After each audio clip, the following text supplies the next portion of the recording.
Esta es la tarde en el continente americano. Cuando anochece en Europa y amanece en Asia, así cae la tarde en el continente americano y transcurre la noche y el amanecer en el resto del mundo.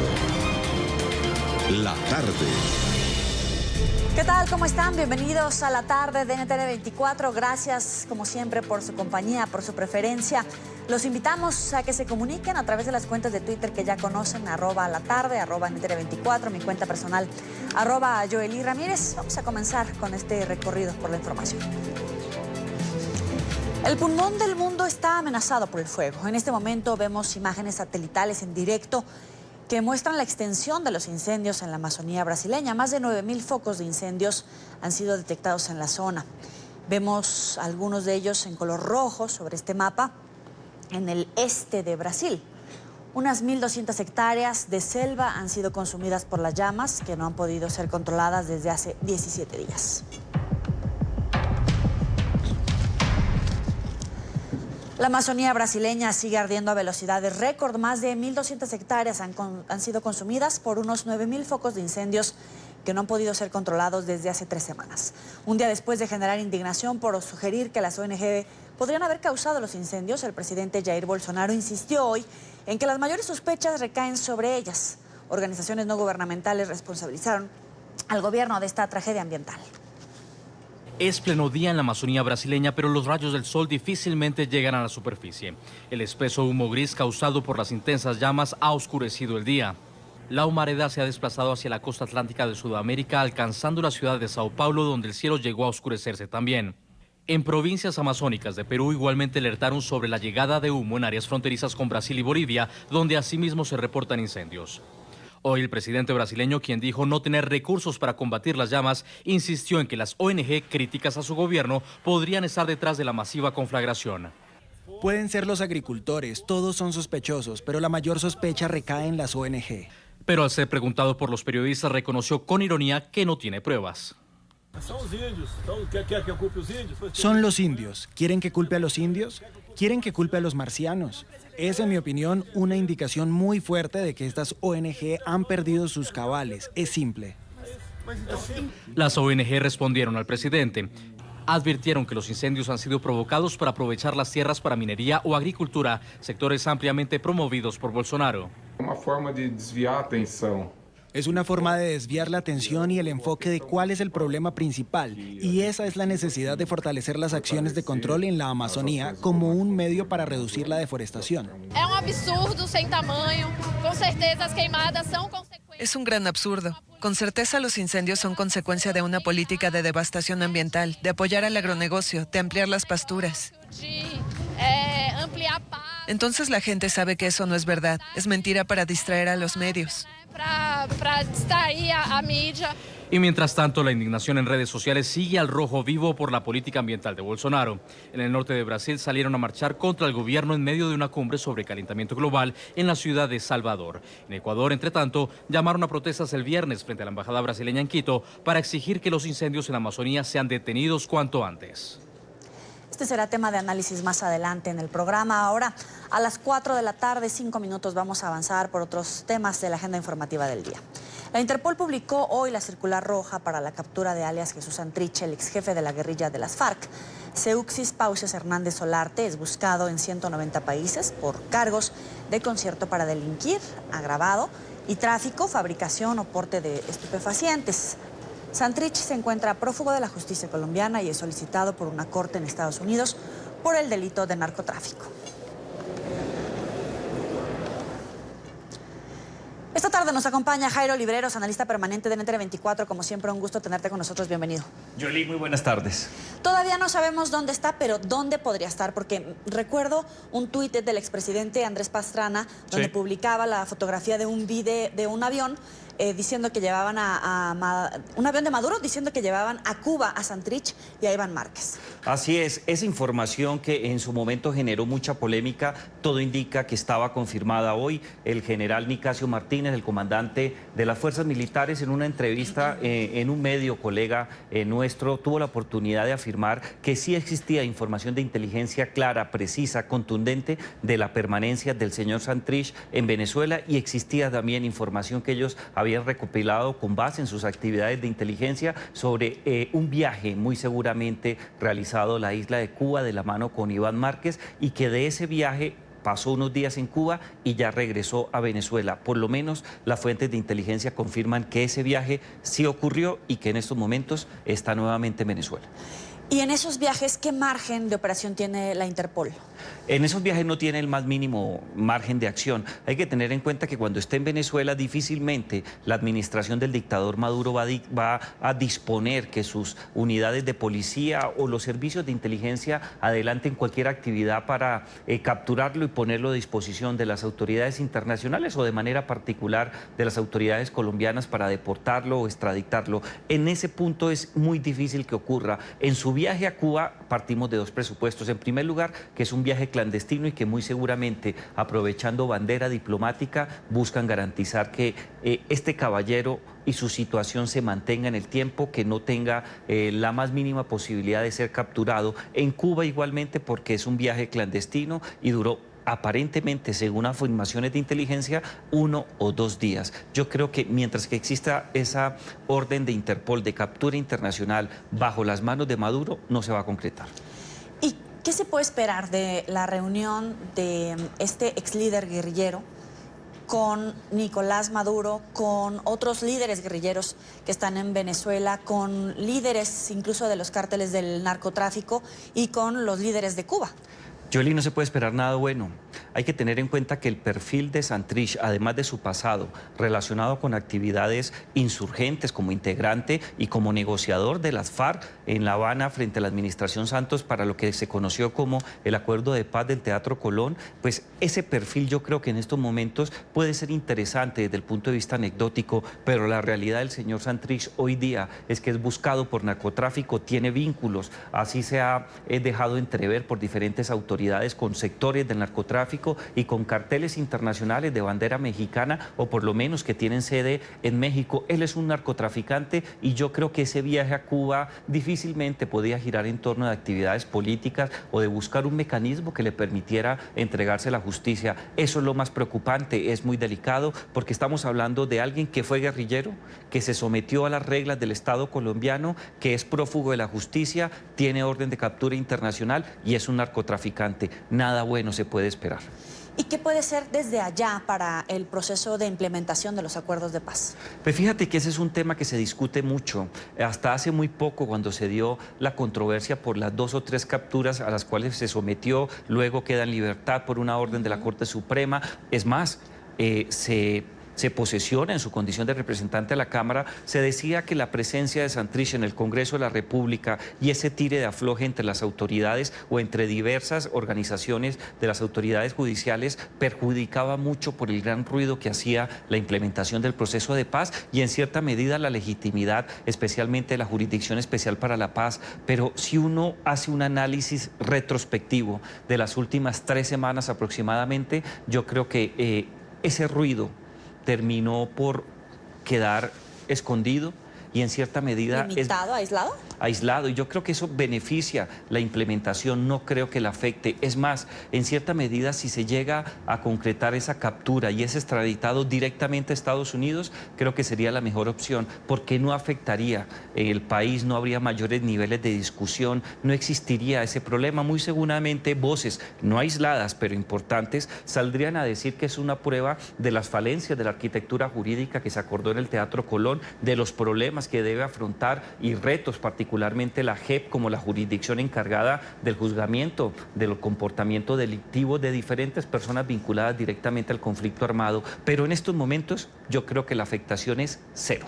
Si es capturado entonces, directamente procede la extradición, no lo tienen que a Estados Unidos, no lo tienen que traer primero a Colombia. Lo tenía que traer primero a Colombia. La orden es muy clara y precisa, es una orden de captura con fines internacionales de captura a órdenes de las autoridades colombianas, pero también hay antecedentes en donde el país que adelanta la captura muy seguramente puede tener contactos con otras autoridades y otros países y se puede llegar a un acuerdo si se dan las cosas para extraditarlo a un tercer país. Pero esto no va a ocurrir en Venezuela, sería que él tuviera un movimiento en otros lados por fuera de Colombia y de Venezuela y que se adelantara la captura. Por ejemplo, no creo que vaya a ocurrir, pero si pisa suelo de Brasil y es capturado, yo creo que las cosas serían a otro precio y muy seguramente sería entregado a las autoridades norteamericanas. ¿Qué le puede sumar él a el chavismo o por qué es tan protegido por Nicolás Maduro?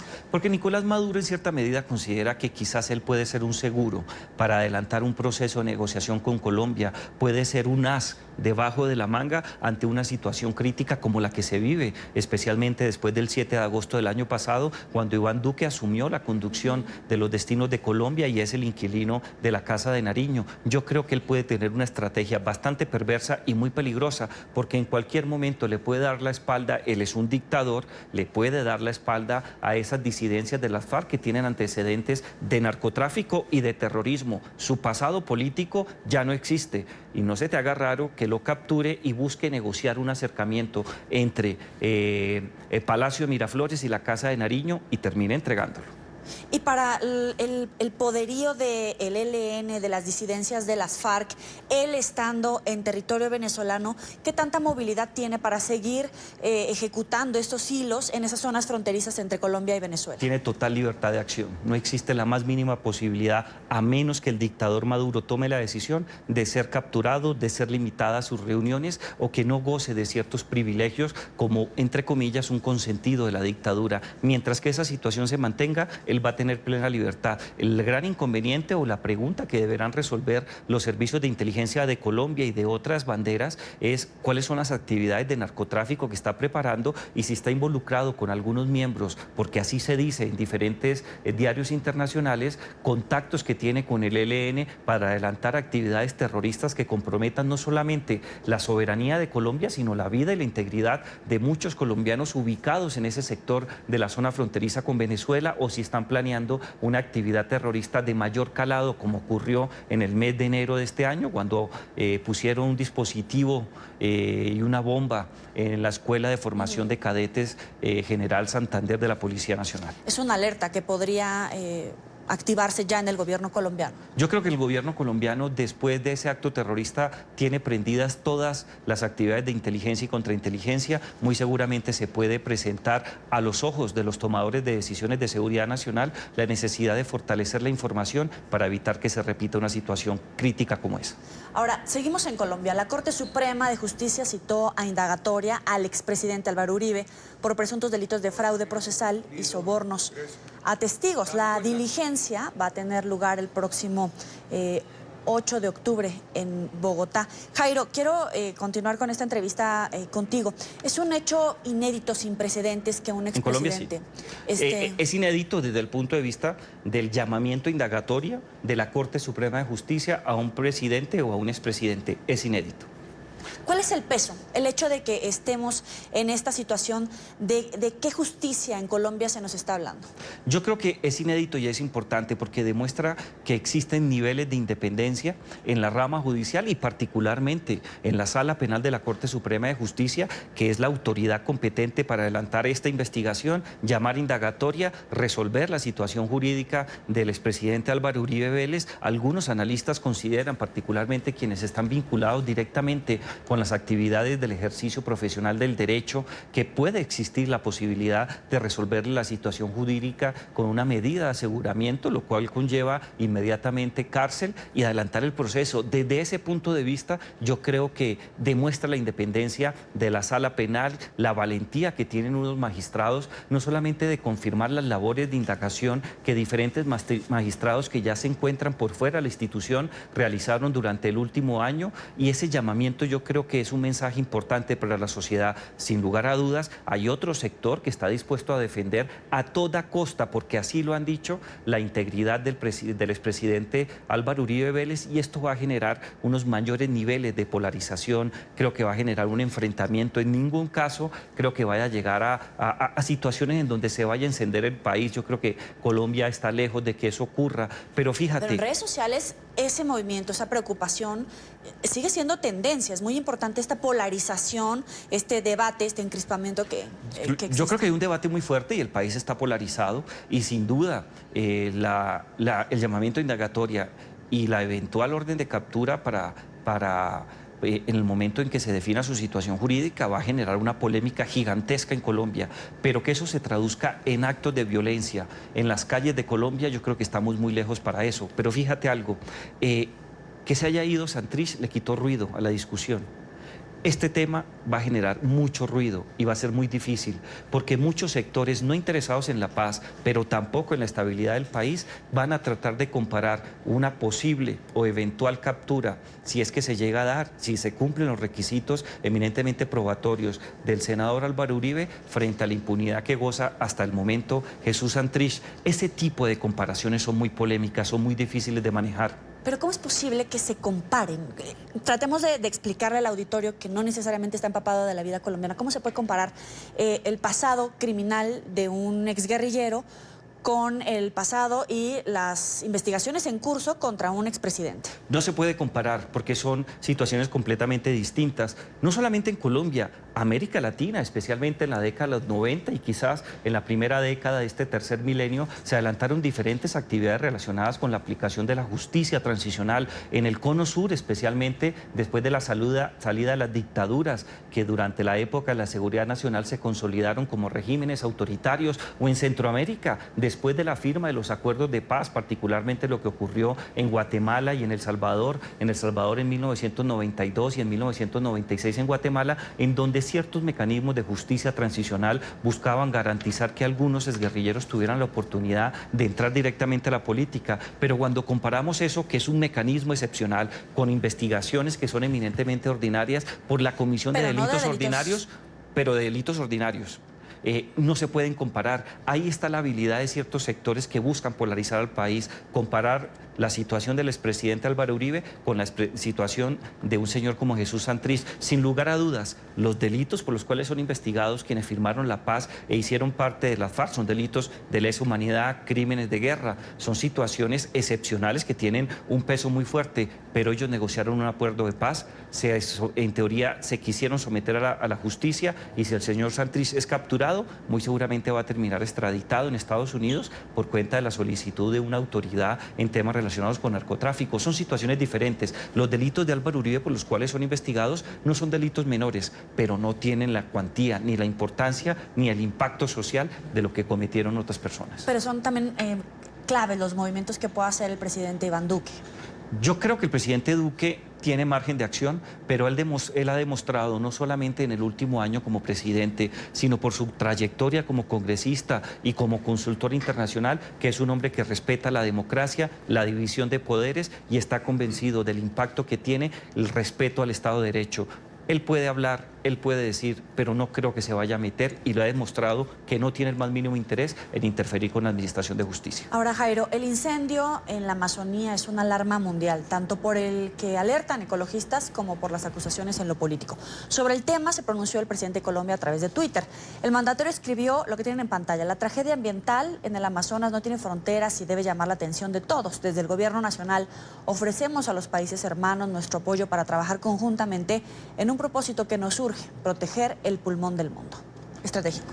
Estratégico es un trino muy importante, pero en términos generales creo que hay dos elementos que no podemos perder de vista. La importancia de la región del Amazonas. Es una región en donde interactúan diferentes elementos ambientales, seres humanos, seres sintientes. Hace parte de un proyecto, de una trayectoria y muy seguramente de una garantía para las nuevas generaciones de la supervivencia a nivel global, de las condiciones mínimas para que los seres humanos puedan habitar. Es un lugar en donde donde la riqueza medioambiental juega un papel determinante por las investigaciones que se pueden adelantar, por la necesidad de proteger lo que es nuestro pasado histórico y tener la oportunidad de seguir adelante. Pero también hay otro elemento que no podemos obviar, la falta de políticas públicas ambientales que no solamente tengan en cuenta la valía del Amazonas, sino especialmente la necesidad de tener un trabajo compartido, un trabajo serio, un trabajo que busque garantizarle a miles de personas, a miles de seres humanos, a muchos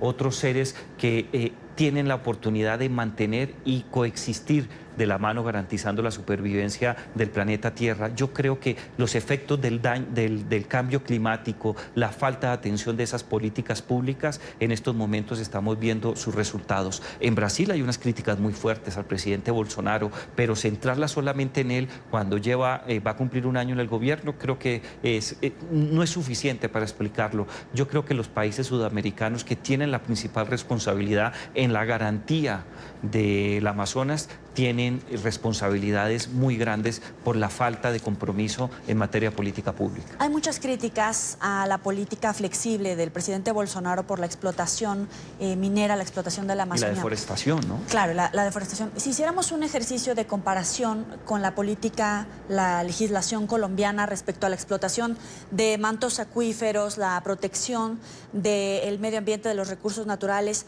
la legislación para limitar la minería a cielo abierto, el fracking, ¿qué tal sale Colombia? No, Colombia no sale bien. Hay que tener en cuenta que Brasil durante muchos años logró mantener unas estrategias de política pública impactantes, muy bien elaboradas, que merecieron no solamente el aplauso de los brasileros y de los latinoamericanos, sino reconocimientos muy importantes de organismos internacionales y de diferentes gobiernos de otras regiones, especialmente de Europa o los países que conforman la Unión Europea.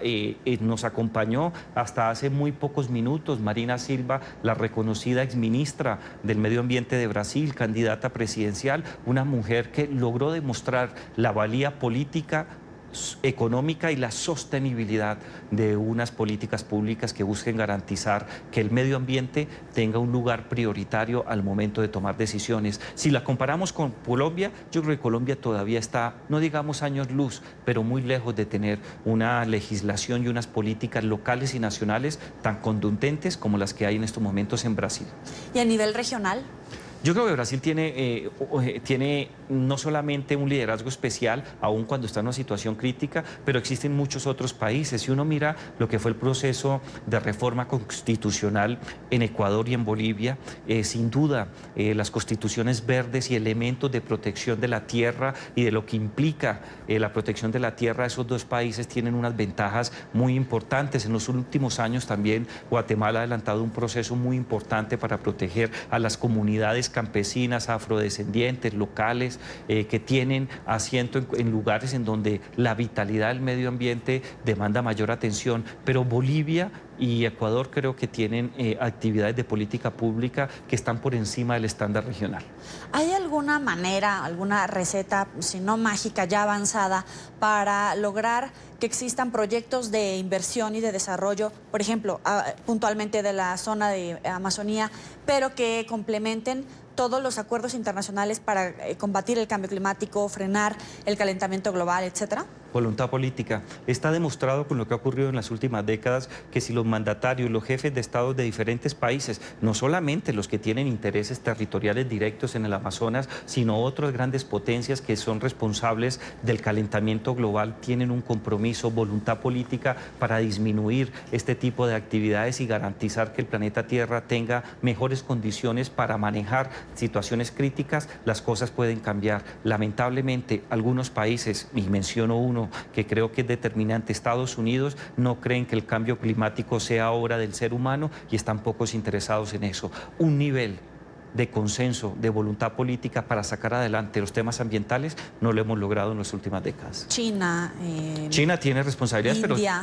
pero fíjate, el Acuerdo de París y otro tipo de acuerdos internacionales que buscan disminuir la producción del efecto invernadero yo creo que han logrado avances muy importantes, pero el estándar de proyección en materia de política pública, los escenarios de futuro que ellos diseñaron todavía son muy elementales, no son lo suficientemente ambiciosos. Muy seguramente esto demandaría cambios en las costumbres del comercio y de la producción de ciertos bienes y servicios que generan un costo muy alto. Hace 15 días hubo un informe fabuloso sobre la necesidad que demandan los seres humanos de comer menos carne, porque el efecto que tiene la ganadería y la extensión de la ganadería pues está afectando mucho las condiciones del cambio climático y la situación actual del medio ambiente a nivel internacional. Se requiere voluntad política de muchas esferas para que tengamos un planeta mucho más sano.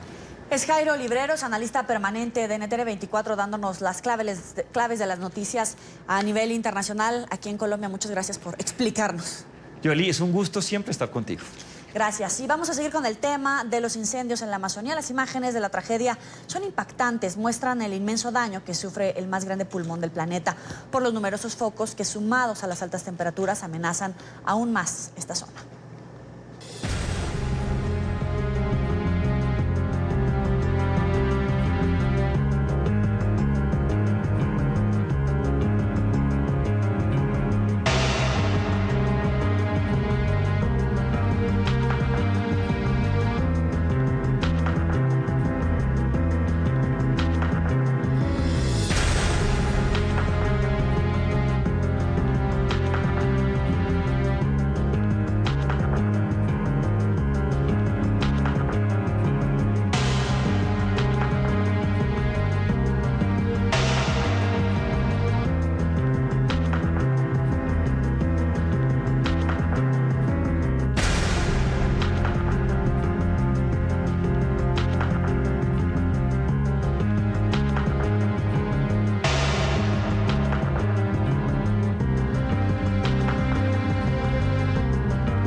Para entender esta alarmante situación, hemos invitado a Rómulo Batista, miembro de la campaña de la Amazonía de la ONG Greenpeace. Gracias por estar con nosotros. Bienvenido.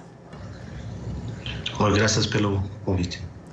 El Amazonas se conoce como el pulmón del planeta, pero me gustaría que me ayudara a explicarle a nuestro auditorio en las Américas la importancia para el planeta y para las especies que convivimos en él. Sí, la importancia global de la Amazonía es como lo funciona como una bomba de humedad.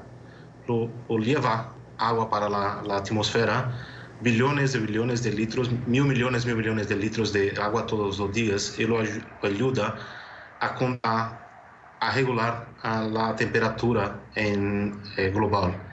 Além de esto, es la floresta más biodiversa del mundo. Es lo local en el mundo que hay más especies por kilómetro cuadrado. Es la casa de millares de indígenas viviendo allá. ¿Cuáles son las especies amenazadas de las que podríamos estar hablando?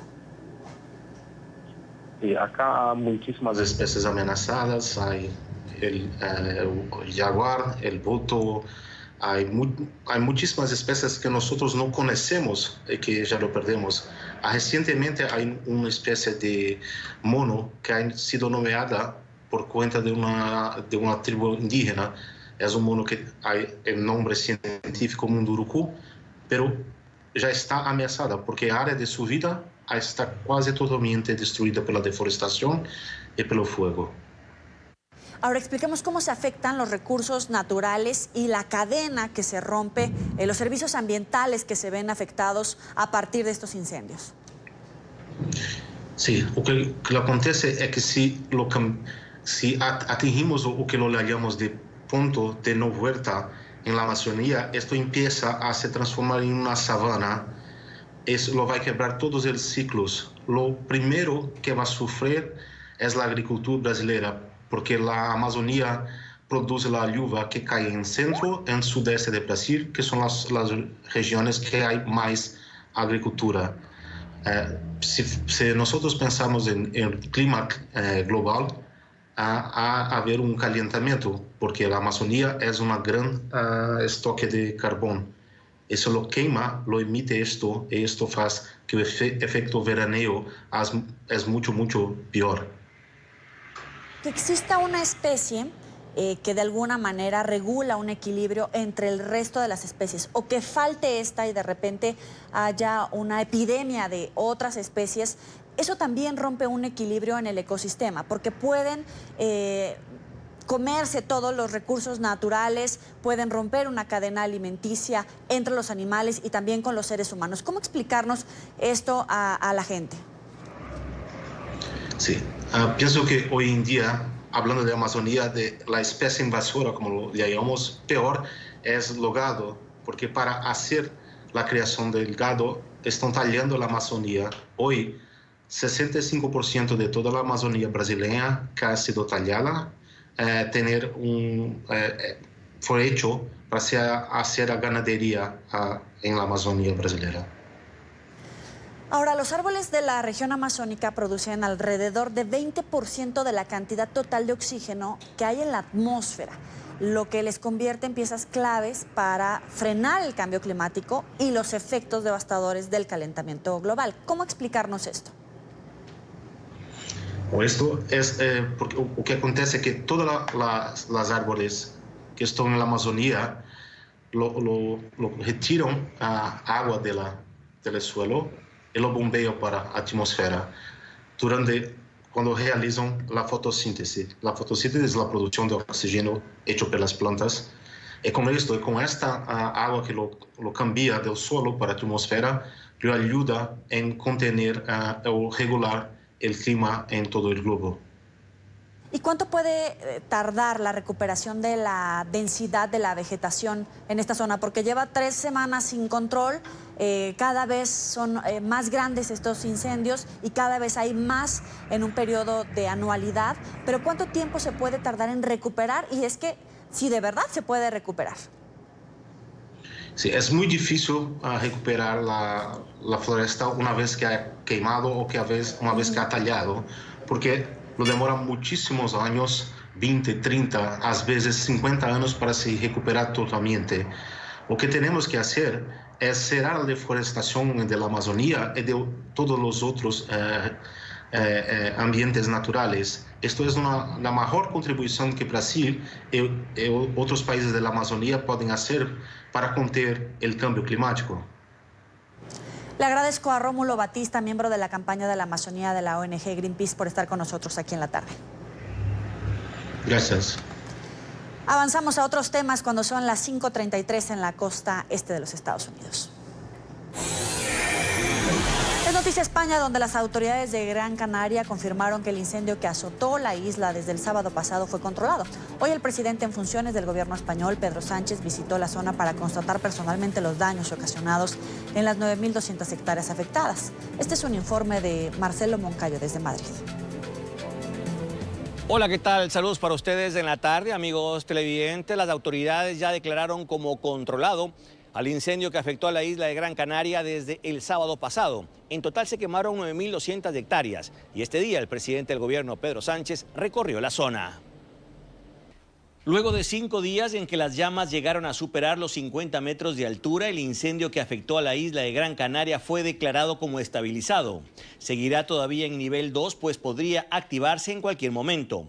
Por eso los bomberos y equipo técnico continuarán en la zona. En total se quemaron 9.200 hectáreas que, sumado a los daños de los otros 2 incendios que tuvo la isla hace unas semanas, deja un saldo de 12.000 hectáreas afectadas. 7.500 personas de las 10.000 que fueron evacuadas ya regresaron a sus casas. Este jueves el presidente del gobierno en funciones, Pedro Sánchez, reanudó su agenda luego de sus vacaciones, visitando la isla para constatar la magnitud del daño causado. Todavía el incendio no se ha liquidado, no se ha extinguido, pero lo que sí que pueden saber la población de los municipios afectados y de la isla de Gran Canaria es que el gobierno de España va a volcar todos los recursos, todo el material necesario para garantizar la seguridad, que es importante, de los vecinos y vecinas, y en segundo lugar también la protección de este entorno natural tan maravilloso que tenéis en esta isla. En lo que va del año en España ya se han quemado alrededor de 65.000 hectáreas. Televidentes de la tarde, y los bomberos no bajarán la guardia, permanecerán en las zonas afectadas. Esto porque las llamas podrían activarse en cualquier momento debido a que las altas temperaturas que se tienen pronosticadas para los próximos días podrían reactivar el fuego. Este es el informe para la tarde. Marcelo Moncayo, NTN 24, Madrid. Noticia la atención médica que sigue brindando el buque hospital Confort de la Armada de los Estados Unidos en Colombia. Los residentes de Santa Marta, inmigrantes venezolanos, acuden en busca de tratamiento. Algunos son atendidos en tierra y otros son llevados a bordo para los casos en los que se requiere intervención quirúrgica. Tengo tiempo, pero nada. Carmen mañana cumple 80 años y vino a buscar lo que en los últimos 5 no ha podido encontrar. Yo tengo la esperanza de que sí voy a conseguir la silla de ruedas.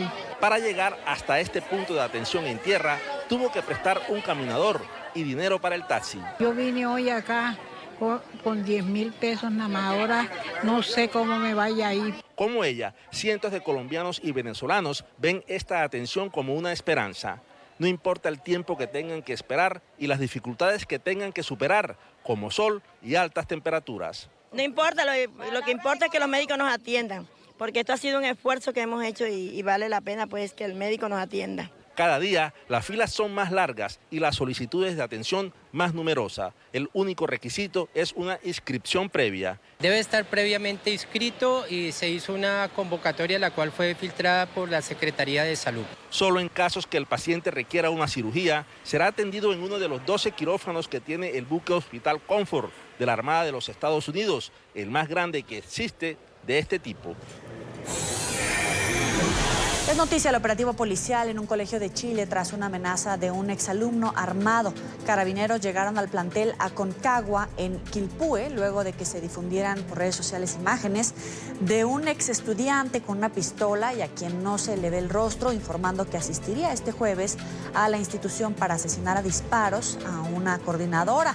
En el video, el agresor advierte a los alumnos no acudir al colegio. La mayoría de los estudiantes faltaron a clase tras la difusión del video. Otros que habían asistido fueron evacuados por las autoridades. Los uniformados ya identificaron al joven. La profesora que fue amenazada es protegida por la policía. Es noticia la angustia vivida por los conductores que se encontraban cerca del aeropuerto de Nuevo Laredo, en México. En video quedó registrado el momento en que hombres armados a bordo de varias camionetas abrieron fuego y posteriormente se dieron a la fuga en la tarde del miércoles. En uno de los vehículos se podía observar el nombre Cártel del Noreste, Tropa del Infierno.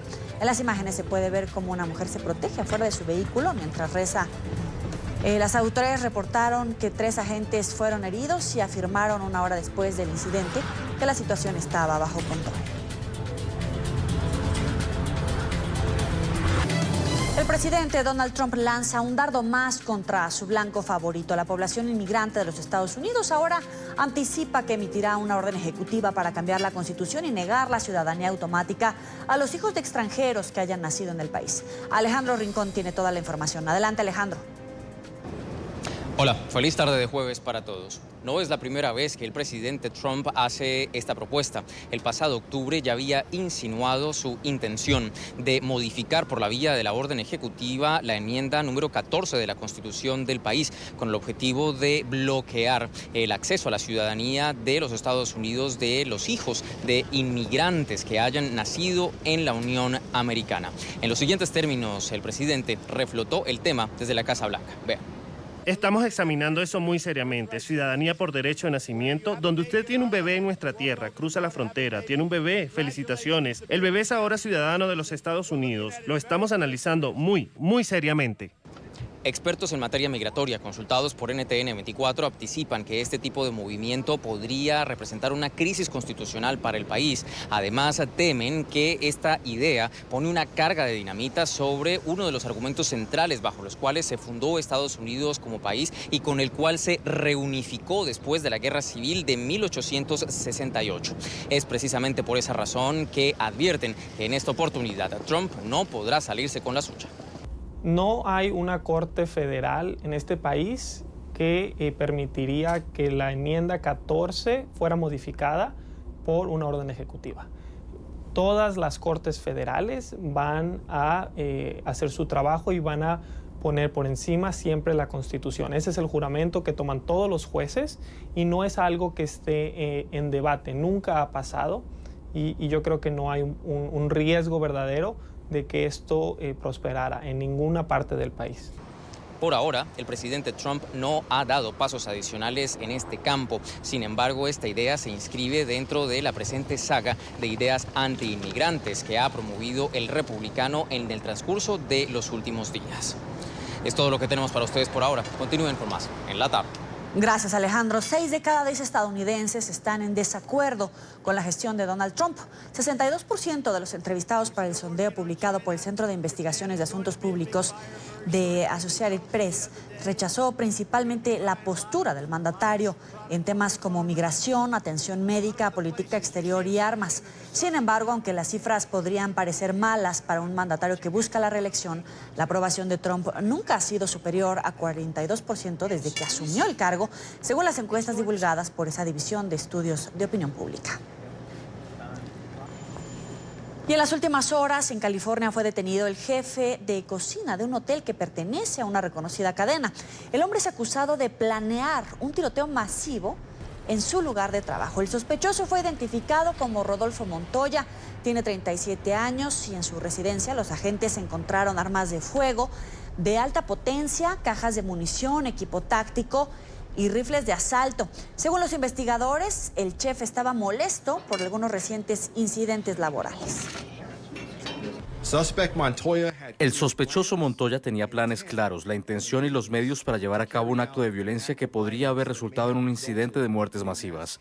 Una búsqueda en la residencia del sospechoso en la ciudad de Huntington Beach condujo a la incautación de múltiples armas de fuego de alta potencia, cientos de rondas de municiones, así como equipo táctico, incluido un rifle de asalto y cargadores de alta capacidad, cuya posesión es ilegal en el estado de California. Seguimos en California, donde la policía busca a un francotirador que disparó contra una comisaría hiriendo a un agente. El uniformado fue identificado como Ángel Reynosa, de 21 años, quien recibió un disparo mientras caminaba cerca de la comisaría ubicada en Lancaster, al norte de la ciudad de Los Ángeles. Según fuentes de la policía, el chaleco antibalas del agente hizo que la bala le rozara el hombro. Equipos SWAT buscan a este agente. Vamos a una nueva pausa aquí en la tarde. Al regreso, la situación de nutrición de los niños en Venezuela. Tenemos el reporte desde Caracas. No le cambien. Gracias por seguir con nosotros en la tarde de NTN 24. Vamos con la información de Venezuela. La crisis se agrava a lo interno y expertos internacionalistas señalan que la salida podría ser encarrilar al régimen a unas elecciones. Esto con la propuesta de que no perdure el conflicto que lo aísla a través de un cerco internacional. Además, aseguran que una salida electoral puede evitar nuevas sanciones o acciones en contra del régimen que va en vías a ser denominado como Estado forajido. Luis Alejandro Laya tiene toda la información. Adelante. Hola, buenas tardes. Expertos internacionalistas y en materia política venezolana señalan que cada vez la situación en Venezuela en materia internacional se cierra más alrededor y al entorno de Nicolás Maduro. Indican que básicamente se ve forzado a tomar unas elecciones libres en un diálogo. Señalan que cada vez esta presión pudiese llevarlo más a tener conflictos reales con otros países del mundo y esto pudiese empujarlo a buscar una salida. Que no piense el bloque en el poder en Venezuela que esto es una negociación infinita, que no va a llegar a ningún resultado, que va a seguir hablando. No, la comunidad internacional quiere resultados concretos y quiere algo que queremos todos los venezolanos, que es una salida pacífica y democrática. Esto ocurre debido a que al volverse peores las condiciones de vida en el país, las consecuencias las pagan otros países, quienes reciben a los migrantes sin tener los fondos para mantenerlos. Porque la diáspora es parte de la crisis que se está extendiendo a toda América Latina, los gobiernos que están recibiendo esta cantidad de población pobre, con necesidad de alimentos, de medicamentos, de empleo, de vivienda, no tienen la capacidad económica, no tienen las políticas públicas y el cambio fundamental es un cambio en Venezuela. Además, desde el punto de vista del derecho internacional aseguran que las investigaciones llevadas a cabo por Estados Unidos y otros países por narcotráfico y apoyo al terrorismo contra el régimen podrían ser la clave para forzar una salida. En la medida en que quienes conducen estas investigaciones, digamos, afiancen estas denuncias con pruebas absolutamente verificables y fehacientes de lo que están, digamos, señalando, en esa medida el gobierno venezolano representado por Nicolás Maduro pierde pues cada vez más capacidad de maniobra y se desestabiliza cada vez más. El papel más preponderante en esta acción podría tenerlo Colombia, si pide la activación de los mecanismos establecidos en el TIAR para defenderse militarmente y con apoyo de las acciones de ataque de grupos irregulares o del propio Estado venezolano. Porque podría perfectamente Colombia pedir apoyo internacional, cooperación internacional desde el punto de vista militar para actuar en legítima defensa frente a lo que el Estado colombiano pudiera calificar como un acto de agresión por parte de Venezuela. Y eso está perfectamente contemplado dentro de la estructura del TIAR. Según el parecer de políticos nacionales, la negociación podría ser la salida, siempre y cuando implique una renovación de los poderes públicos que garantice que no habrá nuevos engaños por parte del régimen. No tiene cómo sostener nada distinto a una negociación. No tiene fuerza, no tiene unidad interna, no tiene apoyos internacionales sólidos. Para obligar a que esta situación se encamine, indican los internacionalistas que debe haber más presión sobre los aliados del régimen de Nicolás Maduro, Rusia, China y Cuba. Para esto debe ser protagonista y aún más activa la Unión Europea. Asimismo, han señalado que es importante que la negociación dé resultados, que no solamente la presión internacional se quede en nuevas decisiones en contra de personeros del régimen de Nicolás Maduro, sino que también se obliga a tomar una salida electoral democrática y pacífica que pudiese dejarlos mejor parados que continuar teniendo conflictos internacionales. Desde Caracas, Venezuela, para la tarde de NTN 24, Luis Alejandro Alaya. Gracias. Embajadores representantes de los países que conforman el Grupo de Lima se reunieron en Panamá. La idea es dar seguimiento a las acciones coordinadas de los países miembros del bloque para lograr la redemocratización en Venezuela. La cita estuvo encabezada por la representante diplomática del gobierno interino en territorio panameño.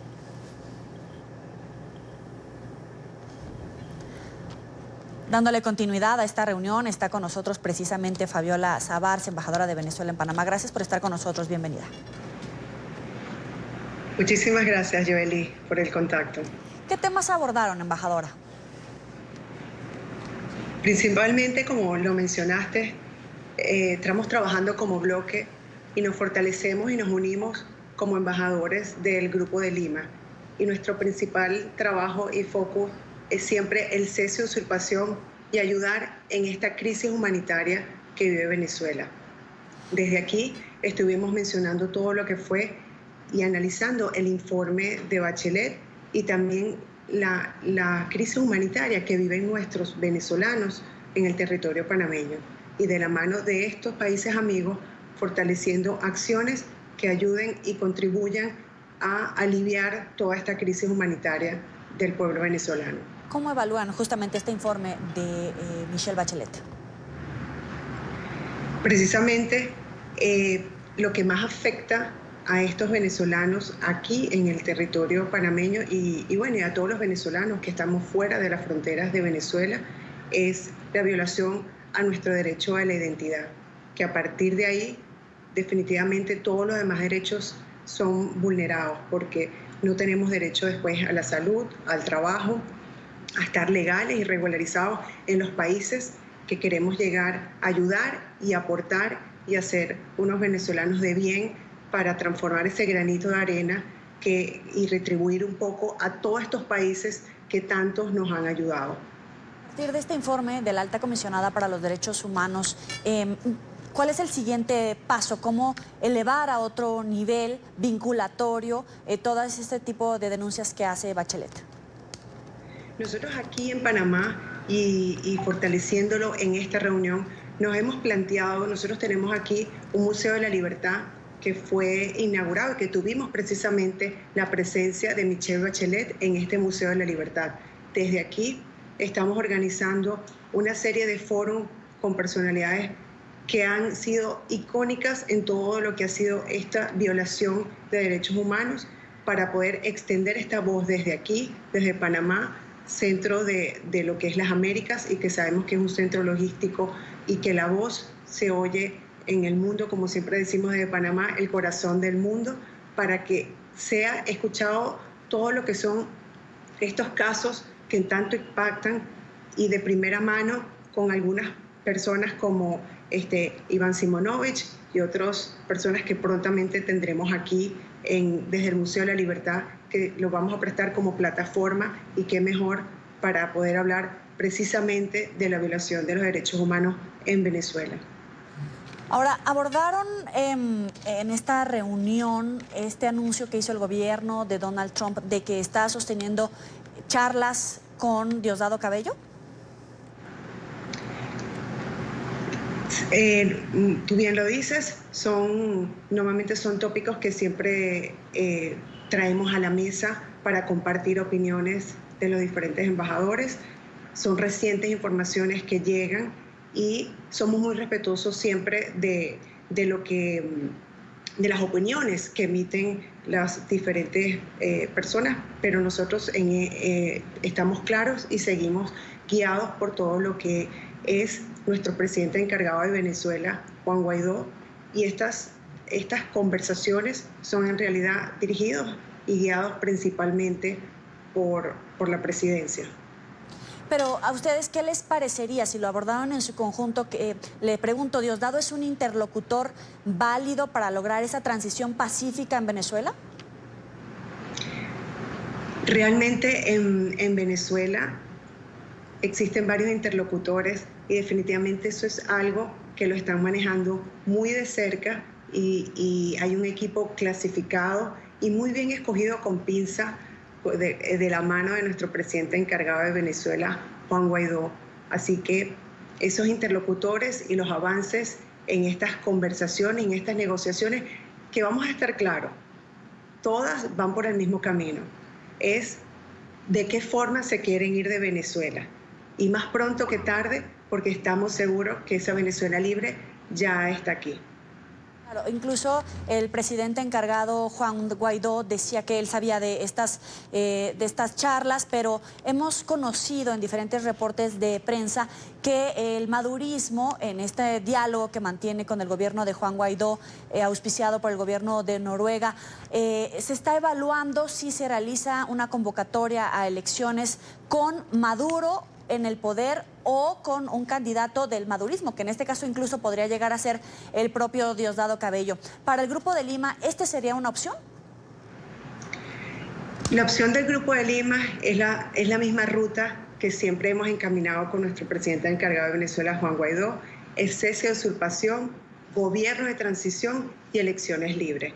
Y nuestro presidente encargado lo ha dicho reiteradas veces: esas elecciones no pueden ser con Maduro en el poder. Su postura frente a la petición del madurismo de que se levanten las sanciones, una petición que ya le han hecho a los delegados del presidente Guaidó en estas reuniones, pero el Grupo de Lima en su conjunto, este grupo de países que le han expresado su respaldo a Juan Guaidó, ¿cuál es la postura que ahora le expresan? ¿Esa es una posibilidad que existe? Definitivamente, Joely, las sanciones son las que han llevado y las que estamos en este punto de conseguir la libertad en Venezuela. Son estas sanciones, la vía democrática y precisamente este cerco internacional que ha llevado a que definitivamente todo este régimen criminal que lleva a Venezuela esté a las puertas de una salida pacífica. No creo que una opción sea salir de ellas, cuando al contrario, desde el Grupo de Lima pedimos y aumentamos y exigimos que se le aumenten las sanciones, no solo a los funcionarios, sino a sus testaferros, a los familiares. Más bien, desde la última reunión del Grupo de Lima, esperamos y seguimos en conversaciones para aumentar estas sanciones. Le agradezco a Fabiola Sabarce, embajadora de Venezuela en Panamá, por estos minutos para la tarde de NTN 24. Muchísimas gracias a ti, Joely. Avanzamos con otras informaciones. La crisis que se vive en Venezuela ha impactado severamente a los niños. Según cifras de la ONG SECODAP, la violencia generada desde los cuerpos de seguridad ha cobrado la vida de decenas de menores desprotegidos. Además, 7 de cada 10 niños sufren trastornos en su alimentación. Lo que establece la ley de la infancia en Venezuela está divorciada de la realidad. Este es un informe de Oliver Fernández desde Caracas. Los niños están desamparados en Venezuela. Solo en el año 2018, la ONG SECODAP, en conjunto con el Observatorio Venezolano de la Violencia, registró más de 1.400 homicidios. Situaciones de violencia importante, de violencia social, donde son los adolescentes, hombres, las principales víctimas. Otro elemento detectado es la violencia policial hacia menores. Más de 200 homicidios en manos de organismos de seguridad del Estado, principalmente en manos del FAE. Eso te da cuenta, bueno, la violencia institucional desde el Estado bajo el supuesto de resistencia a la autoridad. El último niño en caer fue Brian Navarro, de 9 años, el pasado 12 de agosto. Recibió un disparo cuando iba de regreso a su casa con sus padres luego de participar en un juego de fútbol. Así lo despidieron sus compañeros de equipo al sur de Venezuela.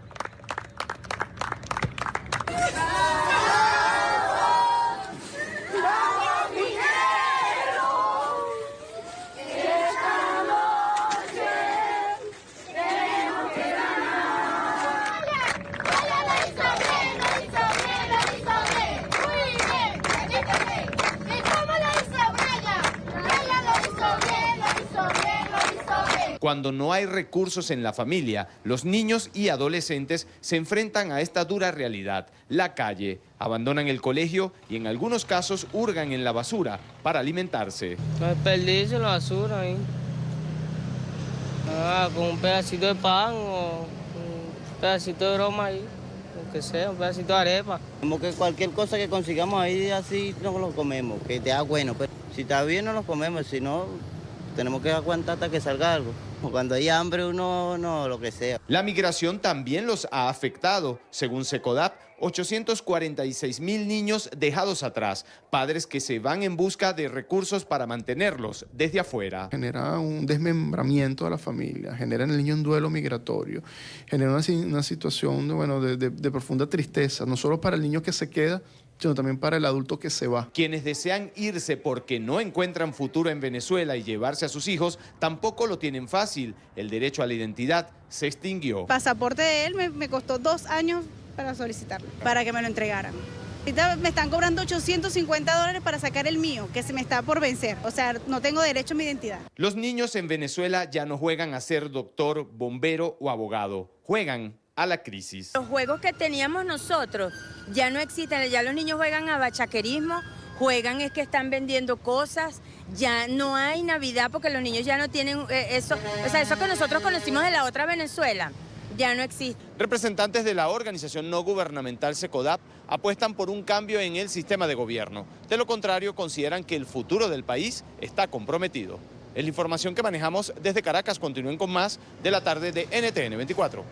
ONGs venezolanas piden a la ONU crear una comisión de evaluación sobre la situación de Venezuela. En una declaración pública emitida hoy, una coalición de 11 organizaciones venezolanas e internacionales de derechos humanos que han estado monitoreando y documentando la espiral de violaciones de derechos humanos de Venezuela durante años, instan al Consejo de Derechos Humanos de las Naciones Unidas a establecer un grupo que siga de cerca la violación de las libertades fundamentales en la nación. Esperan que la respuesta se dé durante el periodo 42 de sesiones en septiembre próximo. A propósito de este tema, está con nosotros Valentina Ballesta, investigadora de Amnistía Internacional para Venezuela. Gracias por estar con nosotros. Bienvenida. Gracias, Joely. ¿Qué tipo de información buscan recabar y tener a disposición a través de esta propuesta? Pues la comisión de investigación que proponemos básicamente tendría en su mandato investigar las masivas violaciones de derechos humanos que se están cometiendo en Venezuela, pero en especial tanto las violaciones de derechos civiles y políticos que se ejemplifican en torturas, detenciones arbitrarias, ejecuciones extrajudiciales, como también las violaciones a derechos económicos y sociales que hemos experimentado, como la emergencia humanitaria compleja que está actualmente acechando el país. Entonces, el derecho a la alimentación, el derecho a la salud y, por supuesto, la idea de esta comisión de investigación sería identificar no solo qué violaciones de derechos humanos se han cometido en Venezuela, sino también poder identificar quiénes son los responsables de esto y también identificar, por supuesto, cadenas de mando, etcétera, porque eventualmente creemos que con esto se allana el camino para obtener justicia para todas las miles de víctimas de violaciones de derechos humanos en Venezuela. Acabamos de hablar con una de las embajadoras del presidente interino que representa a Juan Guaidó en el Grupo de Lima, hablar sobre el reporte que entregó la alta comisionada para los derechos humanos. Yo quisiera saber cuáles serían las diferencias de un reporte que entrega la alta comisionada u otras organizaciones, incluso la propia Amnistía Internacional, con esta que ustedes están creando. ¿Qué podría diferenciarlos? Sí, sin duda la comisión de investigación sería hasta el momento la voz más autorizada, digamos, o legítima para entregar un informe sobre violaciones de derechos humanos que contenga además la línea, como le digo, de identificación de posibles responsables. Esto tendría la gran diferencia con el actual informe de la alta comisionada, que, bueno, que además de ser muy abarcativo y que es un excelente informe, pues también nos daría la oportunidad de esperar que en algún momento se haga justicia, ¿no? De llevar a las personas responsables de las violaciones de derechos humanos ante la justicia, ya sea internacional o a nivel nacional.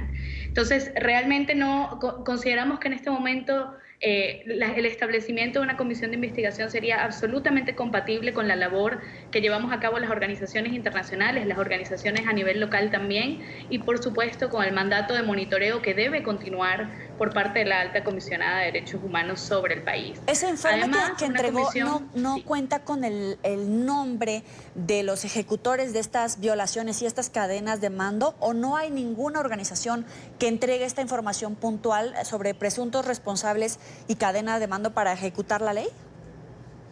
No, por ahora no. Más bien, bueno, se conoce que hay un examen preliminar abierto de la Corte Penal Internacional, pero por ahora no existen, digamos, las suficientes pruebas y elementos de validez internacional para determinar responsabilidades personales. Incluso pensando un poco en los informes que ha entregado la exfiscal Luisa Ortega, ella también ha mencionado en algunos de los documentos, o la propia Tamara Suju, incluso a través de su cuenta de Twitter, generalmente provee informaciones, provee videos, fotografías, proveen algunos nombres. No estamos cayendo en la repetición de la información sin demeritar el trabajo, porque ustedes definitivamente conocen mejor la situación, pero no se puede caer justamente en un exceso de procesos, de investigaciones, de carpetas, sin llegar necesariamente a algo vinculante. Sí, Yoli, es muy importante tu pregunta, pero es precisamente tratar de consolidar una respuesta internacional que precisamente recoja todas las iniciativas de investigación y de documentación que ha habido tanto por distintos actores dentro y fuera de Venezuela, incluyendo, por supuesto, Amnistía Internacional y las otras organizaciones que estamos declarando hoy que vamos a hacer esta estrategia y le estamos solicitando, digamos, al Consejo de Derechos Humanos que adopte esta medida. Esto sería la primera vez que ocurre una comisión de investigación ordenada por el Consejo de Derechos Humanos en la región latinoamericana y, por lo tanto, sería sin precedentes, y a pesar de que, pues sí, hay mucha información disponible sobre Venezuela. Sin embargo, esto sería la primera vez que un órgano de Naciones Unidas recoja toda esta información y, por supuesto, con los altísimos estándares, estaría compuesta además por un grupo de expertos independientes que difícilmente podrían ser cuestionados por los distintos gobiernos que puedan oponerse a un mecanismo como este. Entonces, lo que estamos buscando es en realidad crear un mecanismo que se blinde y donde todas las denuncias que se han realizado en este momento, donde las víctimas claman por justicia, verdad y reparación, finalmente tengan de dónde consolidarse y que esto pues sirva para obtener justicia en un futuro. A través del Consejo de Derechos Humanos, que tú nos explicas la importancia de esta propuesta, ¿puede ser más vinculante, puede tener más dientes un documento que sea entregado vinculatorio, que realmente logre llevar a la silla de los acusados a los ejecutores de violaciones de derechos humanos? Por supuesto, el Consejo de Derechos Humanos es el máximo órgano veedor, digamos, de los derechos humanos en el mundo, ¿no? Está conformado por 47 estados que se escogen a través de la Asamblea General de las Naciones Unidas, y por supuesto que al ser el órgano que emita un informe como este y tener el aval de este tipo de mecanismos, lo que estamos buscando es que luego esto sirva, digamos, como prueba madre para identificar a responsables y poder además cumplir con un efecto disuasorio, que también es de suma importancia para Venezuela, ya que la crisis de derechos humanos se agrava día a día. Entonces, efectivamente, esto nos daría la oportunidad de ya no hacer digamos, iniciativas separadas o aisladas, sino realmente consolidar todo esto en un solo documento. Y al ser un instrumento creado por los estados, pues por supuesto que su fuerza y repercusión a nivel internacional es indudable. ¿Cuáles serían las ONGs que estarían participando? Porque sé que son algunas venezolanas, pero hay otras de corte internacional. Sí, así es. En principio, pues, como sabes, Amnistía Internacional es parte de una coalición en la que se encuentra también Human Rights Watch, la Comisión Internacional de Juristas, el Global Center for R2P, que es una organización basada en Ginebra. También tenemos a otras organizaciones a nivel local, como tú lo mencionas, grandes organizaciones como Provea, COFAVIC, Espacio Público, el Centro de Derechos Humanos de la Universidad Católica Andrés Bello, Acción Solidaria, entre otras. Sin duda de muy alto nivel, pero de alguna manera esto les puede ayudar a estar blindados de los críticos, de los países críticos, Rusia, por ejemplo, que casi siempre ataca cualquier informe que no sea necesariamente apegado a la versión del régimen madurista, por ejemplo. Sí, precisamente, ¿no? Cuando es una decisión colegiada, ¿verdad? Porque como te explicaba, es un órgano de 47 estados que se reúnen 3 veces al año en sus sesiones ordinarias. Ahora tenemos la sesión en septiembre donde esperamos que esta resolución tome finalmente forma. Y al ser una decisión tomada por distintos estados, no puede ser acusada de parcialidad o de falta de independencia. Entonces, además tenemos una importante labor, por supuesto, de los países latinoamericanos que también pues legitiman el proceso, porque realmente es un proceso que viene solicitado o llamado por parte de la región latinoamericana. Venezuela en este momento no tiene ningún organismo nacional o regional que pueda identificar las violaciones de derechos humanos, y por lo tanto es a través de la ONU, a través del Consejo de Derechos Humanos, de un órgano conformado por estados, donde podemos finalmente tener una respuesta que ponga de nuevo a las víctimas de violaciones de derechos humanos en el centro de la crisis en Venezuela. Haciendo una evaluación del capital político con el que cuentan, ¿con qué estados podrían contar en este respaldo para lograr concretar en la próxima reunión la creación de esta propuesta y llevarla ya al campo? Como te digo, esto no es algo tampoco que las organizaciones estén haciendo sin algún respaldo o que no se haya ya construido de cierta forma. Desde el Consejo de Derechos Humanos de septiembre del año pasado se adoptó una resolución en la que ya se le daba el mandato precisamente a Bachelet, y esto se puede entender como un desarrollo de la respuesta del Consejo de Derechos Humanos. Y precisamente pues contamos por supuesto con los estados que ya han demostrado su preocupación sobre la situación venezolana, y por eso nombro de nuevo a los países latinoamericanos, al Grupo de Lima, Perú, Colombia, Argentina, Brasil, Canadá, y por supuesto también contamos con aquellos países que han expresado que buscan pues traer de centro a la situación de derechos humanos en la crisis venezolana, como son por supuesto la Unión Europea y otros países. Te agradezco, Valentina Ballesta, investigadora de Amnistía Internacional, por estos minutos para la tarde de NTN 24. Gracias a ti, Joely. Hasta luego. Encuentro de alto nivel en Ottawa, Canadá. El secretario de Estado de Estados Unidos, Mike Pompeo, se reunió esta mañana con el primer ministro de Canadá, Justin Trudeau, con quien abordó varios conflictos internacionales. Sin embargo, el tema principal fue la crisis política y humanitaria en Venezuela. Pompeo elogió el trabajo diplomático de Canadá en conjunto con el Grupo de Lima y la Organización de Estados Americanos para buscar una salida pacífica a la situación en territorio venezolano. Pompeo y Trudeau además trataron la relación bilateral, el Tratado de Libre Comercio que mantienen con México y la detención de 2 ciudadanos canadienses en China. Plan de contingencia en la frontera entre Colombia y Ecuador. Migración Colombia informó este jueves que aumentó en 30% su personal en el paso limítrofe ante un notorio aumento del flujo migratorio y la salida de ciudadanos venezolanos a territorio ecuatoriano. El gobierno de Iván Duque puso en marcha esta medida para evitar el colapso de la frontera y las retenciones de personas por no portar la visa que será exigida para ingresar a Ecuador desde el 26 de agosto. Según la institución, en lo que va de este mes se han registrado un promedio de salidas diarias que supera los 4.500 viajeros. Colombia firmó alianzas con ONGs para asistir a los menores de edad y trasladarlos por vía terrestre a las familias por las difíciles condiciones climáticas. Vamos a una pausa, los invito a que se suscriban a nuestro canal en YouTube, NTN24, van a poder encontrar todo el contenido multimedia, las entrevistas, reportajes y la señal en vivo. Recuerden conectarse a www.youtube.com/NTN24. Ya volvemos. Tensión en un centro para migrantes en México. Decenas de ciudadanos provenientes de Centroamérica, Haití y África se manifestaron frente a una oficina del Instituto Nacional de Migración en Tapachula, en el sur de México, para exigir que se aceleren los trámites de permisos para transitar por territorio mexicano y llegar a la frontera sur de Estados Unidos. Los migrantes aseguran que llevan muchos días a la espera de una respuesta y que la convivencia en los refugios cada vez es más difícil. Entre los manifestantes había mujeres con niños en brazos y varios adolescentes. Al lugar llegaron miembros de la Fuerza Antimotines de la Guardia Nacional, la Policía Federal y toda la contención que se ha hecho. Vamos al lugar de la noticia con Irineo Mújica Arzate, director de Pueblos Sin Fronteras. Gracias por estar con nosotros. Bienvenido. Muchas gracias por invitarnos. Tenemos imágenes que nos han compartido respecto a una cantidad importante de redadas, de operativos entre militares, policías y miembros del Instituto Nacional de Migración. ¿Estos operativos continúan? ¿Se pueden calificar como redadas?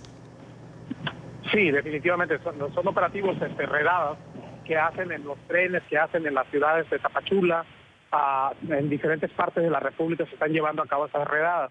Lo que pasa que también en estas redadas muchas veces las hacen, especialmente en los trenes, cuando es en medio de la nada, donde no hay cámaras, donde no hay nadie, y pues terminan siendo muy violentas. O sea, hemos visto jóvenes que han sido golpeados con toletes, porque, por ejemplo, aquí, cuando hay las cámaras, pues no traen toletes, andan sin armas y andan, por ejemplo, ahí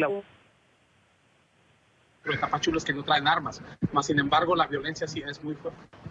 Es muy fuerte, entonces, o sea, de alguna manera en los trenes lo que hemos visto es que están quebrándole, o sea, la avientan con los toletes arriba de los trenes, los golpean y los avientan hacia abajo. O sea, han estado de una manera psicológica tratando de calmar la intención del migrante, más sin embargo, pues muchos de ellos vienen de situaciones muy violentas en sus propios países, que realmente pues es más miedo regresar a su país que realmente pues enfrentarse a México, ¿no? Pero muchas veces, o sea, pues es triste porque, o sea, estás viendo que México le ha declarado la guerra al migrante con tanques, y cuando digo tanques militares, algo que utilizan para la guerra, lo traen en medio de la ciudad de Tapachula, o sea, con gente de armas largas, o sea, armas que utilizan para la guerra, como unos 20, y andan el peor delincuente, mientras la violencia en México ha incrementado de una manera horrible. Están matando a periodistas, están matando a defensores, y o sea, y definitivamente pues es triste porque ningún gobierno había llegado al grado de violencia que está llegando este gobierno, y todo es por la exigencia de Donald Trump y por el libre comercio que supuestamente puso. Irineo, vámonos un poquito más despacio para que todos te entendamos. Primero, cuando tú dices que se suben al tren, te refieres a este tren conocido como La Bestia, donde, quiero entender, los migrantes no es que vayan sentados en un vagón, en un asiento, sino que se suben al techo de este tren o entre los vagones, ahí se amontonan tratando de cruzar lo más rápido posible el territorio mexicano. Y por lo que te entendí, quiero que me confirmes si es así, a este tren es al que se suben en zonas donde no hay cámaras y es donde comienzan a golpearlos y a tratar de tirarlos de este tren para capturarlos. Claro, o sea, en las ciudades, muchas veces en las ciudades esperan a que los migrantes, la gran mayoría muchos de los migrantes, la única ruta después de toda la represión que les han cortado los buses, que la situación ha sido tan difícil, han optado por regresar a los lugares más peligrosos, o sea, o caminan un lugar o sea, porque los autobuses, todo, o sea, les han cerrado todas las puertas, entonces lo que hace la gente es caminar, lo cual, o sea, se presta a que los golpeen, los roben, o sea, les pasa toda infinidad de cosas. También otros optan por agarrar el tren que le llaman La Bestia, se suben arriba de un tren, el cual, este tren, ellos esperan a que el tren salga, por ejemplo, de las ciudades y todo, y en medio de la nada, les hacen una redada, los paran hasta 3 veces. En esa redada, las imágenes que yo he mandado, o sea, vemos cómo hemos recogido aproximadamente a muchos de los migrantes golpeados, porque los golpean con tolete y los avientan del tren. Uno de los chicos, el cual yo mandé las imágenes, o sea, decía que le habían toleteado arriba del tren y cayó, y al caer abajo del tren, porque es muy alto, porque van arriba del tren, se golpeó y se quebró la pierna.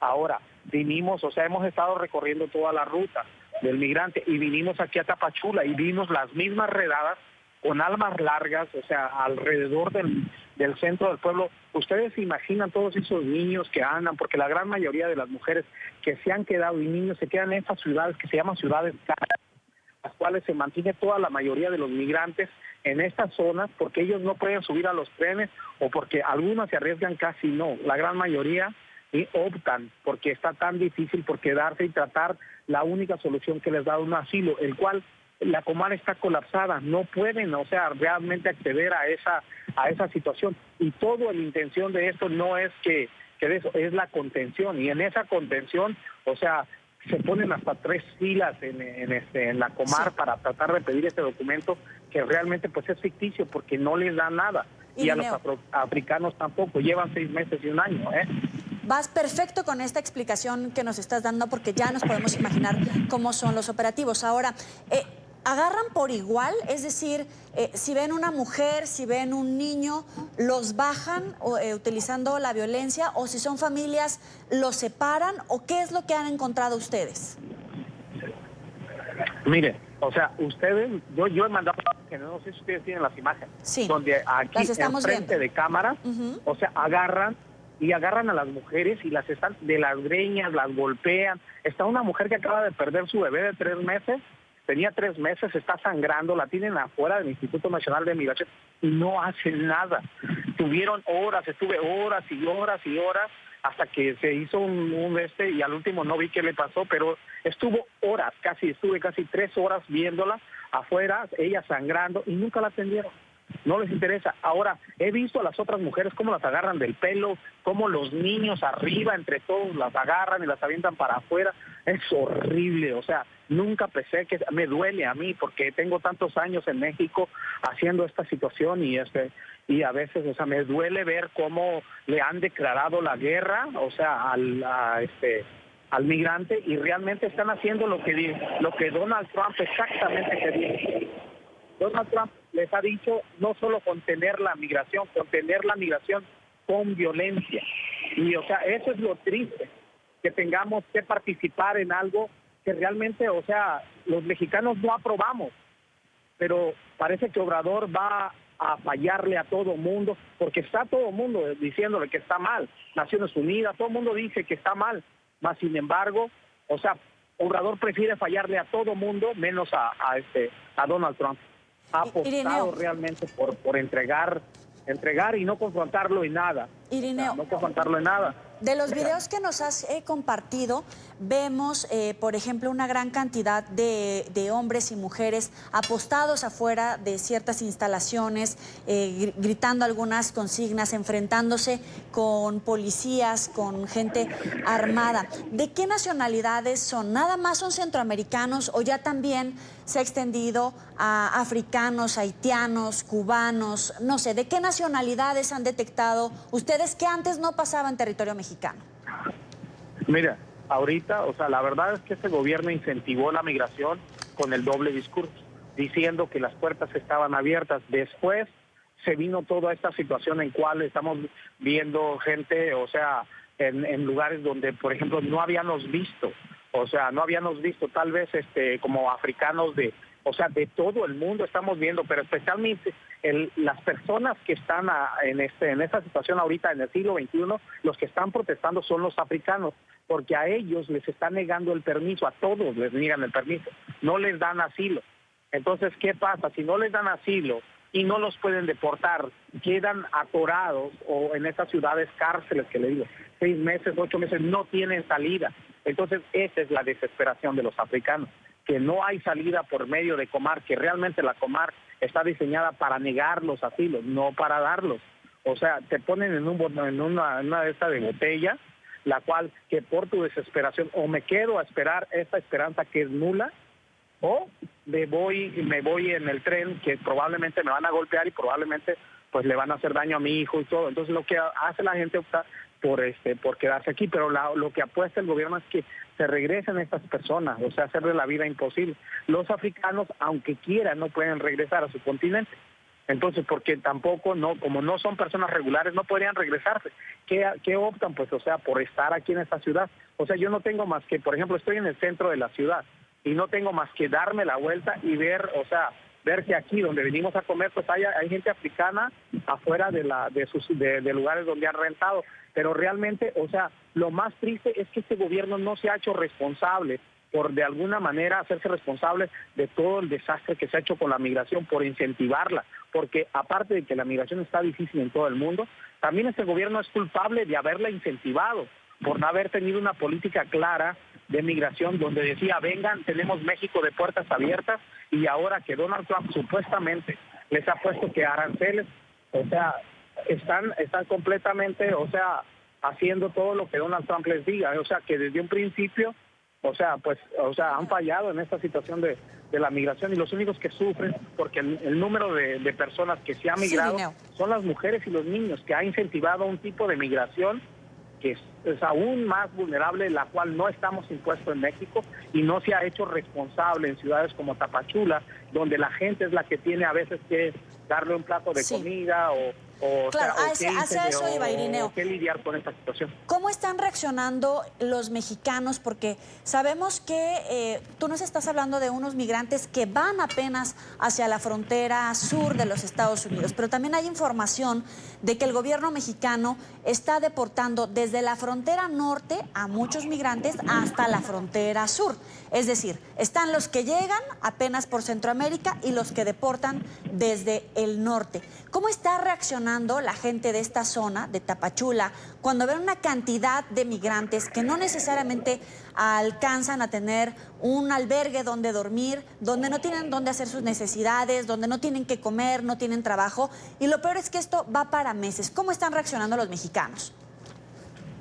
Pues mira, los mexicanos han tenido paciencia. Creo que la gran mayoría de aquí, de las estaciones de Tapachula, yo todavía veo en la calle como mucha gente saca y les da una moneda. Les duele ver la pobreza, porque este es uno de los estados más pobres. O sea, yo diría más ricos, pero la corrupción o lo que sea lo mantiene donde no hay trabajo, donde hay pobreza. Entonces, o sea, realmente la gente, para mi ver, a como se les ha aventado, la población, o sea, a lo mejor no está contenta porque dice, ¿por qué nosotros, no? ¿Por qué nos avientan todo esto de que quédate en México y quédate en Tapachula o quédate en el sur de México, no? Pero a comparación, hay gente que todavía está ayudando mucho al migrante. O sea, la situación no ha cambiado a clima. Obviamente sí se ha incentivado.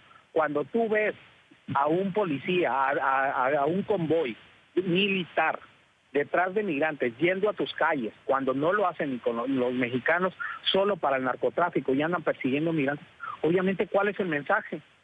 O sea, a esta persona no le quiero ni arrimar, ¿no? Ni con sus niños, ni con nada, ni monedas les quiere dar. Se ha criminalizado la ayuda, y o sea, el terror que tienen los niños cuando esas armas largas, pues, o sea, les están pidiendo y los rodean. O sea, es difícil. Pero tienen miedo de que la situación se salga de control. No quiere ni siquiera acercársele al migrante de vez en cuando, pero aquí le siguen ayudando y los han aceptado. Lo que tiene México, o sea como sea, el migrante no sobreviviría sin la buena voluntad de los mexicanos. Pero tienen miedo de que se les salga de las manos a las autoridades y que puedan atacar a mexicanos, a migrantes, a que se desaten ciertos brotes de violencia, porque estamos hablando que hay armas, que hay tanques, que hay una cantidad importante de militares, pero también hay mucha desesperación, tanto de los migrantes como de los mexicanos. ¿Esto es una bomba de tiempo, Irineo? Definitivamente. Para mí, o sea, solo es cuestión de tiempo. Esto, si no les ha explotado, ya está por explotar, porque, por ejemplo, el siglo XXI, o sea, son como 300 personas. Esta gente está desesperada, se están desmayando, mujeres perdiendo niños, arrastrándolas. O sea, no se había visto esto en México, la situación como está. Y el gobierno calmado, como dice, fresco como lechuga. Ni siquiera lo discuten López Obrador, y pretenden como el avestruz, que esconde la cabeza abajo y pensar que no pasa. Con que no se dé cuenta a Donald Trump no hay problema, porque es lo único que les interesa. Y, o sea, y van a sostener esta situación, la cual es un infierno. y no estás escuchando a nadie, porque obviamente no están escuchando ni a algunos de los senadores ni a las Naciones Unidas.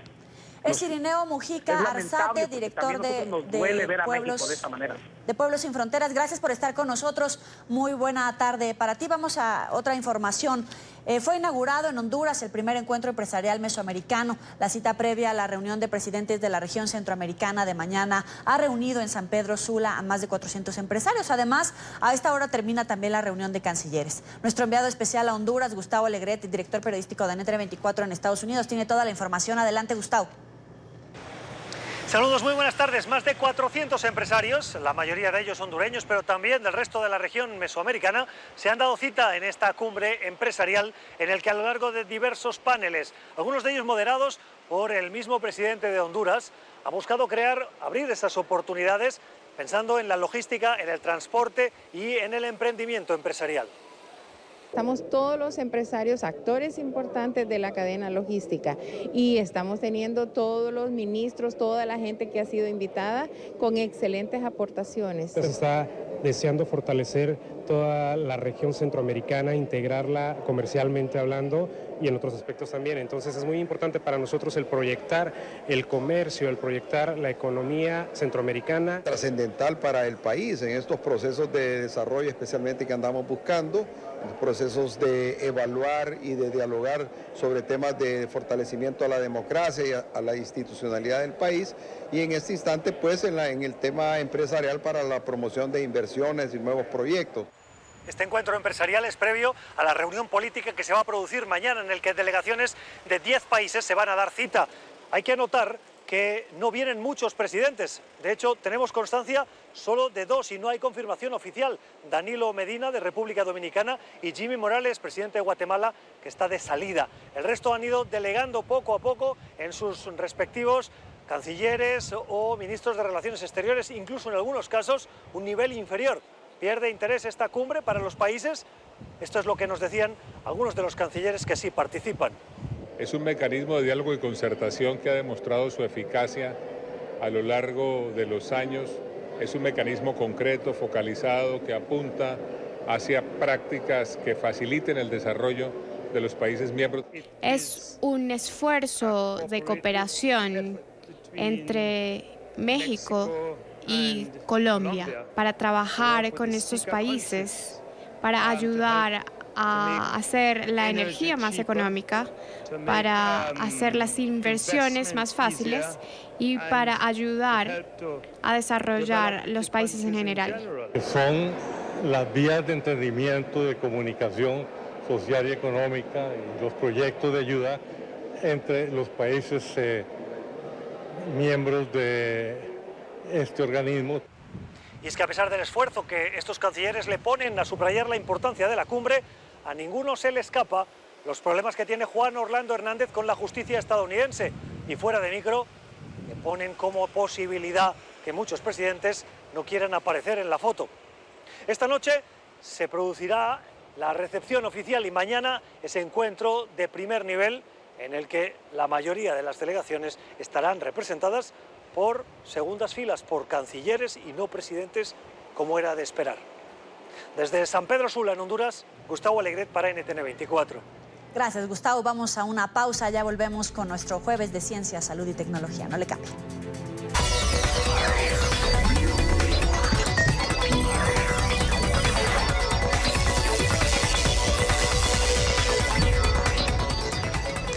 Jueves de CST en la tarde de NTN 24, la alerta emitida por la Organización Mundial de la Salud frente al dengue en países de Centroamérica pone en alerta al sector salud.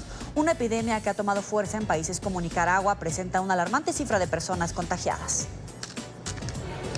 De acuerdo a la OPS, hasta el 10 de agosto han muerto 130 personas en los países de Centroamérica a causa del dengue y otras 20 en México. El virus ha contagiado a más de 162.000 personas. El dengue es transmitido por el mosquito Aedes aegypti, que incuba sus larvas en depósitos de agua en calles, patios y jardines. Este mosquito es picador diurno y se reproduce en pilas y objetos no útiles localizados en los patios y en interior de las viviendas. Con 150 muertos y casi 162.000 personas afectadas, el dengue ha llegado a niveles de epidemia en Centroamérica. Bueno, esta enfermedad es una enfermedad endémica en Guatemala y en Centroamérica. Como creo que ustedes saben, hay una alerta que se han dado en 3 países centroamericanos. Honduras, que es el principalmente afectado, Nicaragua y también Guatemala ha dado una alerta en la función de que la población trabaje y prevenga la enfermedad. El balance actual es que nosotros tenemos un brote que está de manera sostenida todavía porque estamos en la época de mayor transmisión con cerca de 12.000 enfermos. Anualmente, ocurre un estimado de 50 millones de infecciones por dengue y aproximadamente 2,5 mil millones de personas viven en países con dengue endémico.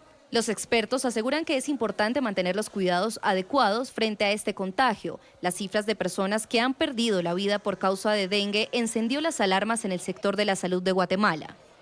Bueno, estamos ante un brote que está más influenciado por la población pediátrica, por así decirlo. Menores de 10 años son los más afectados. Hay que tomar en cuenta que el dengue tiene una clasificación ahora que es el dengue o dengue no grave o dengue con signos de alarma y el dengue grave. Los signos comunes del dengue son fiebre arriba de 40 grados, dolor de cabeza, dolor atrás de los ojos. En ocasiones se puede dar un rash o prurito en la parte anterior del cuerpo. Más de 30 países de las Américas notificaron un total de 4.332.731 casos de dengue. Esto no es solo un desafío para los sistemas de salud pública, sino un problema de derechos humanos. WhatsApp ha agregado una nueva función con la llegada de la actualización más reciente de la aplicación de mensajería instantánea para dispositivos Android. Se trata del bloqueo de las conversaciones a partir de la huella dactilar, lo cual significa un avance en la seguridad de los usuarios. Para poder tener acceso a esta función será necesario contar con la versión actualizada, la cual es la última que Facebook ha lanzado para el sistema operativo móvil de Google. Esta nueva función permitirá aumentar los procesos de seguridad de la app de chat más popular de todo el mundo. Llegamos al final de la tarde por hoy, pero los invito a que sigan con nuestra programación. Ya viene la noche bajo la conducción de Jefferson Beltrán. Inmediatamente después, Carlos Eduardo Sánchez y su servidora vamos a presentar el informativo de NTN 24. Por ahora, sigan informados a través de las cuentas de Twitter y de Instagram en @NTN24 y mi cuenta personal @joelyramirez.journalist. Gracias por su compañía. Pásela bien.